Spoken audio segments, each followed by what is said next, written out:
Hello, ഇന്ന് ഞാൻ ഉണ്ടാക്കാൻ പോകുന്നത് ഒരു മസാല പുട്ടാണ്. അതിന് വേണ്ടുന്ന സാധനങ്ങളാണ് ഞാൻ ഒരു കപ്പ് 250 ml ഒരു കപ്പ് പുട്ടുപൊടി എടുത്തിട്ടുണ്ട്. ഒരു കപ്പ് തന്നെ ചൂടുവെള്ളം തന്നെ എടുക്കണേ, എന്നാലേ പുട്ട് നല്ല സോഫ്റ്റ് ആവുമല്ലോ. ഒരു കപ്പ് വെള്ളം എടുത്തു. പിന്നെ ഒരു കപ്പ് തേങ്ങ എടുത്തിട്ടുണ്ട്, ചിരകിയ തേങ്ങ. പിന്നെ ഒരു ക്യാരറ്റ് ഗ്രേറ്റ് ചെയ്തെടുത്തിട്ടുണ്ട്. ഒരു ടേബിൾ സ്പൂണ് ചില്ലി ഫ്ലേക്സ് എടുത്തിട്ടുണ്ട്. പിന്നെ ഒരു ഒറ്റൊരു പച്ചമുളക് ചെറുതായി കട്ട് ചെയ്തത്, കുറച്ച് കറിവേപ്പില ചെറുതായി കട്ട് ചെയ്തത്, പിന്നെ ഒരു സവാളയും പാകത്തിനുള്ള ഉപ്പും. ഇതെല്ലാമാണ് മസാല പുട്ടിന് ആവശ്യമായ സാധനങ്ങൾ. ആദ്യം പുട്ടുപൊടി നമുക്ക് ചൂടുവെള്ളത്തിലൊന്ന് കുഴച്ചെടുത്തിട്ട് അവിടെ വെക്കണം. എന്നിട്ടാകുമ്പം ഈ ഉള്ളി ഇതെല്ലാം സവാളയെല്ലാം വഴറ്റിയതിന് ശേഷമാണ് അതിലേക്ക് ഇടുന്നത്. പുട്ടുപൊടി നന്നായിട്ട് കുഴച്ച് വെച്ചിട്ടുണ്ട്. ഇതാണ് പരുവം. അറിയാത്തവർക്ക് പറഞ്ഞു കൊടുക്കുന്നതാണ്, അറിയുന്നവരത് സ്കിപ്പ് ചെയ്തോളൂ. ഇങ്ങനെ ആവണം പുട്ടിൻ്റെ പൊടി. ഇതിന് വേണ്ടുന്ന വെള്ളം ഞാൻ ഒരു കപ്പ് എടുത്തതല്ല, അരക്കപ്പേ വേണ്ടി വന്നിട്ടില്ല. ഓരോ പൊടിക്കും ഓരോ വെള്ളമല്ലേ ഓരോ ഇതിന്. അതുകൊണ്ട് ഇതിന് അരക്കപ്പ് മാത്രം. ഒരു കപ്പ് പുട്ടുപൊടിക്ക് അരക്കപ്പ് വെള്ളമേ വേണ്ടി വന്നിട്ടുള്ളൂ. ഞാൻ ഒരു 2 ടീസ്പൂണ് വെളിച്ചെണ്ണ ഒഴിക്കാം.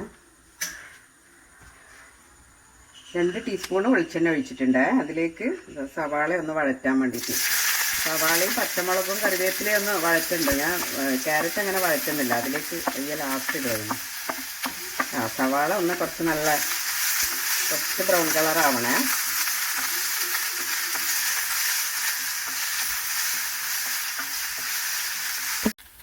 ഇതിലേക്ക് പച്ചമുളകും കറിവേപ്പിലയും കൂടി ഇടുന്നുണ്ട്.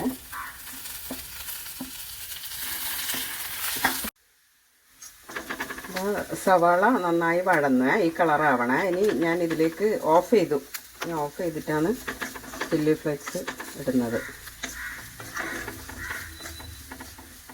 ഇത് ചൂടുണ്ടൊന്ന് ഇതിലായിട്ട് വരാൻ വേണ്ടിയിട്ട്. അതിലേക്ക് തന്നെ ക്യാരറ്റും ഒരു പിടി തേങ്ങയും ഇടും, കുറച്ച് തേങ്ങ.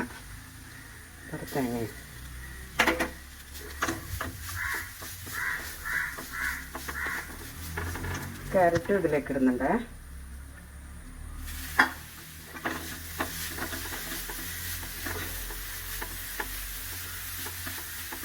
ഇതല്ലനി ആ പുട്ടുപൊടിയിലേക്ക് മിക്സ് ആക്കിയിട്ട് കുഴച്ചിട്ടാണ് പുട്ടാക്കുന്നത്. അത് നമുക്ക് മിക്സ് ഇതിലേക്ക് ഇട്ടാൽ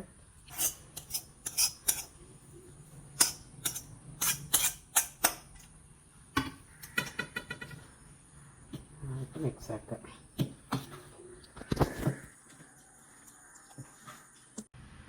നമുക്ക് പുട്ട് ചുട്ട് എടുക്കാം.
മസാലപ്പുട്ട് റെഡിയായ.